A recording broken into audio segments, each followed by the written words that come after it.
Assalamualaikum warahmatullahi wabarakatuh. Tahukah kalian, wahai sahabat beriman, sebagai umat muslim, kita wajib membela dan menjaga nama baik Rasulullah Shallallahu Alaihi Wasallam. Sejak menyebarkan Islam untuk pertama kalinya, Rasulullah Shallallahu Alaihi Wasallam bersama para sahabat selalu melalui berbagai perjalanan dan cobaan yang besar, bahkan sampai-sampai dilempari kotoran dan tak luput berbagai hinaan diberikan kepada Rasulullah Shallallahu Alaihi Wasallam. Namun tak sedikit pun menjadikan Rasulullah Shallallahu Alaihi Wasallam sakit hati apalagi membalasnya. Meski begitu, di dalam berbagai riwayat menyebutkan, jika siapapun akan membela jika Rasulullah Shallallahu Alaihi Wasallam dihina. Begitu pula dengan kisah ini, yang akan admin kisahkan untuk sahabat beriman semuanya, kisah seekor anjing yang menggigit leher dan merobek dada seorang pendeta yang menghina baginda Nabi Muhammad Shallallahu Alaihi Wasallam, hingga ia tewas.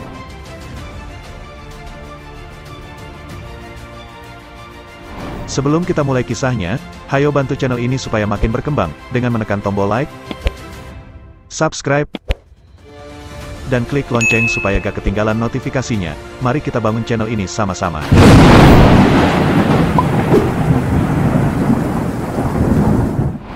Dikisahkan orang-orang Nasrani itu bersuka cita. Mereka meluapkan kegembiraannya karena pemimpin Mongol yang tadinya beragama Islam kini murtad.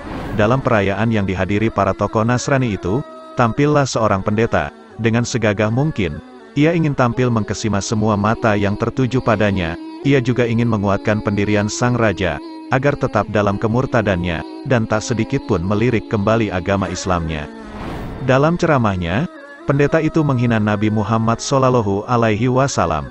Baru beberapa ucapan, tiba-tiba seekor anjing pemburu yang terikat di arena itu menggonggong keras. Orang-orang terkejut, tapi belum hilang keterkejutan itu. Dengan cepat anjing tersebut lepas dari ikatannya dan berlari mencakar wajah pendeta. Masih beruntung, orang-orang di sekitar pendeta itu berhasil menghentikan aksi anjing tersebut. Kemudian salah satu orang dalam perayaan itu berkata, "Itu pasti gara-gara engkau mencela Nabi Muhammad. Karena itu anjing ini marah dan menyerangmu." Wahai pendeta, orang-orang mengingatkan sang pendeta yang kini wajahnya terluka. Kemudian pendeta itu berkata, "Oh, tidak, anjing ini hanya salah merespon. Ia mungkin terkejut dan mengira isyarat tanganku tadi hendak menyerangnya," serga sang pendeta. Ia pun kemudian bersiap melanjutkan kembali ceramahnya. Tak kapok, ia mulai menghina Nabi Muhammad Shallallahu Alaihi Wasallam lagi. Baru terucap beberapa kata-kata keji tentang Rasulullah, anjing tadi memberontak dan lepas dari ikatan. Secepat kilat, ia menyambar leher pendeta dan merobek dadanya. Seketika pendeta itu roboh, tak lagi bernyawa. Teriakan histeris segera terdengar. Ada yang takut, pasti, tetapi lebih banyak lagi yang merenungi peristiwa ini. Tidak mungkin ini kebetulan saja. Tidak mungkin anjing itu menyerang dua kali pada saat Nabi dihina kecuali ia digerakkan oleh Zat yang Maha Kuasa. Akhir riwayat sang pendeta, secara dohir, memang akibat dikoyak anjing. Tapi di balik itu, sesungguhnya kematian dengan cara mengerikan ini adalah azab dari Zat yang tidak ridho Nabi Muhammad Shallallahu Alaihi Wasallam dihina. Siapa Zat itu kalau bukan Allah Subhanahu wa Ta'ala?